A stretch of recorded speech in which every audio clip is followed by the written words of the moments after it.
خداوند کے زندہ کلام سے ہمارے لیے آج کی تلاوت زبور 22 جانکنی میں پکار اور ستائش کا گیت۔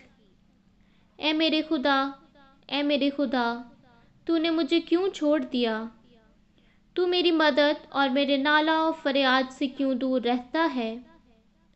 اے میرے خدا، میں دن کو پکارتا ہوں پر تو جواب نہیں دیتا، اور رات کو بھی اور خاموش نہیں ہوتا۔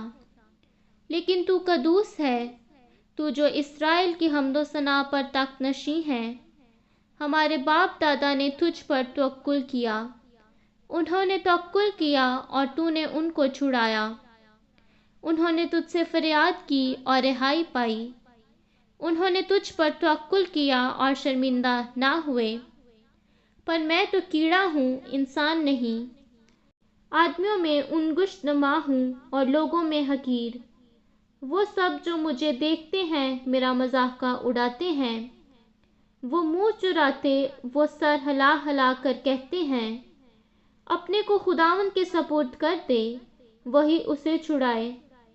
جبکہ وہ اس سے خوش ہے تو وہی اسے چھڑائے۔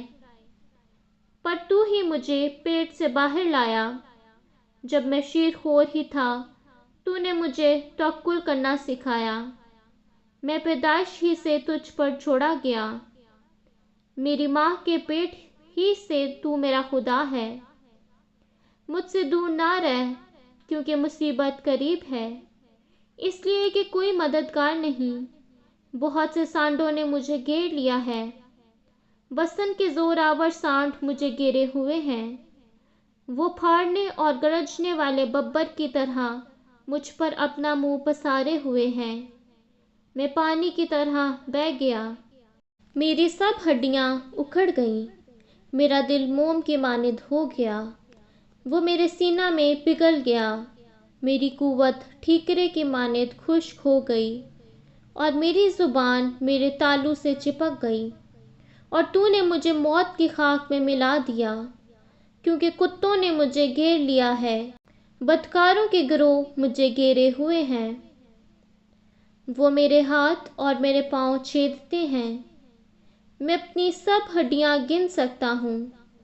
وہ مجھے تاکتے اور گھورتے ہیں، وہ میرے کپڑے آپس میں بانٹتے ہیں اور میری پوشاک پر کوڑا ڈالتے ہیں۔ لیکن تو اے خداوند دور نہ رہ، اے میرے چارہ ساز میری مدد کے لیے جلدی کر۔ میری جان کو تلوار سے بچا، میری جان کو کتوں کے قابو سے، مجھے ببر کے منہ سے بچا، کیونکہ تو نے سانڈوں کے سینگوں میں سے مجھے چھڑایا ہے۔ میں اپنے بھائیوں سے تیرا نام کا اظہار کروں گا، جماعت میں تیری ستائش کروں گا۔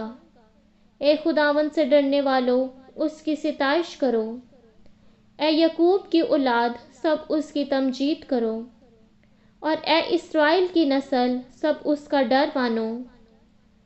کیونکہ اس نے نہ تو مصیبت زدہ کی مصیبت کو حقیر جانا، نہ اس سے نفرت کی، نہ اس سے اپنا منہ چھپایا، بلکہ جب اس نے خدا سے فریاد کی تو اس نے سن لی۔ بڑے مجمع میں میری ثناخوانی کا باعث تو ہی ہے، میں اس سے ڈرنے والوں کی روبرو اپنی نظریں ادا کروں گا۔ حلیم کھائیں گے اور سیر ہوں گے، خداوند کے طالب اس کی ستائش کریں گے۔ تمہارا دل ابد تک زندہ رہے، ساری دنیا خداوند کو یاد کرے گی اور اس کی طرف رجوع لائے گی، اور قوموں کے سب گھرانے تیرے حضور سجدہ کریں گے، کیونکہ سلطنت خداوند کی ہے، وہی قوموں پر حاکم ہیں۔ دنیا کے سب آسودہ حال لوگ کھائیں گے اور سجدہ کریں گے۔ وہ سب جو خاک میں مل جاتے ہیں اس کے حضور جھکیں گے، بلکہ وہ بھی جو اپنی جان کو جیتا نہیں رکھ سکتا۔ ایک نسل اس کی بندگی کرے گی، دوسری پشت کو خداوند کی خبر دی جائے گی۔ وہ آئیں گے اور اس کی صداقت کو ایک قوم پر جو پیدا ہوگی یہ کہہ کر ظاہر کریں گے کہ اس نے یہ کام کیا ہے۔ آمین۔